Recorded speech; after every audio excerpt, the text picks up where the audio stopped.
Bonjour, je suis Francis Mitati, l'auteur de la méthode Entreprise sans souci. J'assiste les entreprises dans 5 domaines: dans la constitution des entreprises, lors des contrôles de l'entreprise avec l'administration, le ministère du Commerce et le ministère des Impôts. J'assiste les entreprises lors des contrôles avec la Chambre de commerce et j'assiste les entreprises lors de la formalité de la documentation juridique et fiscale au CEFI. Et j'assiste aussi les entreprises lors de la vente et la protection, la sécurité de leur terrain ou terre. Alors, aujourd'hui, je vais vous parler de qu'est-ce que le parc social. Alors, les parcs sociales, dans certaines formes des sociétés, ça dépend de la forme des sociétés, dans certaines formes de la société, à savoir la SAR ou la SAR, la société à responsabilité limitée, ou c'est-à-dire la société à action simple, la société individuelle et la société civile. Le capital social est représenté par les parts sociales. Cette répartition permet de les distinguer de la société par action simplifiée et de la société anonyme, pour lesquelles le capital social est quant à lui divisé en actions d'entreprise. Alors, les parts sociales sont des titres de propriété sur le capital de la société. Ces titres sont divisés entre les associés proportionnellement au montant des apports qu'ils ont réalisés. C'est-à-dire que lorsque vous apportez les apports pour constituer ce qu'on appelle le capital social, parce que le capital social, selon la richesse de l'entreprise, c'est-à-dire que c'est ça qui fait fonctionner l'entreprise. Le capital social, on ne bouge pas, c'est un passif.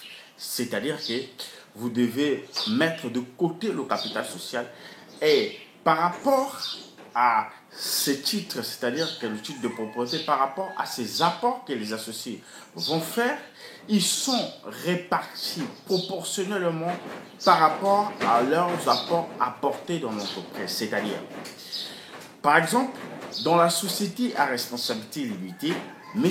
X apporte 10 000 et il aura que les dividendes, c'est-à-dire que les bénéfices, il aura par rapport à ces 10 000, c'est-à-dire à ce montant qu'il a apporté dans l'entreprise. Alors, la répartition des parts sociales est généralement précisée au sein des statuts de la société. La grande caractéristique des parts sociales est que, contrairement aux actions qu'on se trouve dans la société à responsable, la société anonyme, elles sont non négociables. Cela signifie que les apports, les parts sociales ne sont pas librement cessibles. Pour pouvoir céder ces parts sociales, l'associé doit obligatoirement se soumettre à une procédure dite d'agrément. C'est-à-dire que les parts sociales qu'un associé fait à l'entreprise n'est pas cessible. C'est-à-dire qu'elle ne peut pas être cédée. Pour qu'il y ait, pour qu'il cède ses parts sociales, il doit se procurer une attestation qu'on appelle l'agrément. Et c'est cet agrément qui va lui permettre de faire la transmission ou bien la cession des parts. C'est aussi un contrat. Alors, pour pouvoir céder ses parts, l'associé doit obligatoirement se soumettre à une procédure dite d'agrément pour obtenir l'accord des associés sur la cession et l'arrivée d'un nouvel associé. Alors, il faut savoir que la procédure d'agrément présente une certaine sécurité et une réelle stabilité pour l'entreprise, puisque les nouveaux associés font l'objet d'une véritable sélection. En revanche, en cas de désaccord des associés de cette procédure, peut avoir pour conséquence de paralyser entre de nouveaux associés et ce qui peut être un frein à une éventuelle augmentation du capital.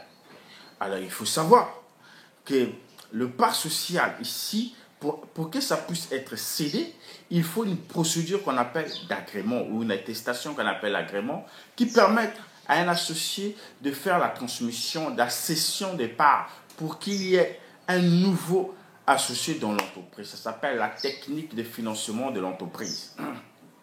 Alors, quels sont les droits attachés aux parts sociales qu'un associé apporte dans l'entreprise? En tant que propriétaire des parts sociales, les détenteurs acquièrent automatiquement la qualité d'associé. Ils se voient alors attribuer certaines prérogatives. Nous avons la première prérogative, c'est le droit de vote. L'avis de chacun des associés doit être pris en compte lors des décisions collectives.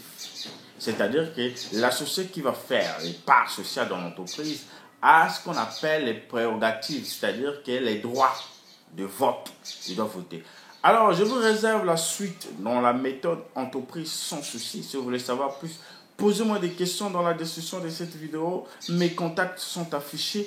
Alors, je vous invite aussi de cliquer dans la description de cette vidéo. Là, vous allez retrouver nos formations de comment licencier un salarié sous un CDI sans risque et comment espérer récupérer les indemnités en cas d'un licenciement abusif.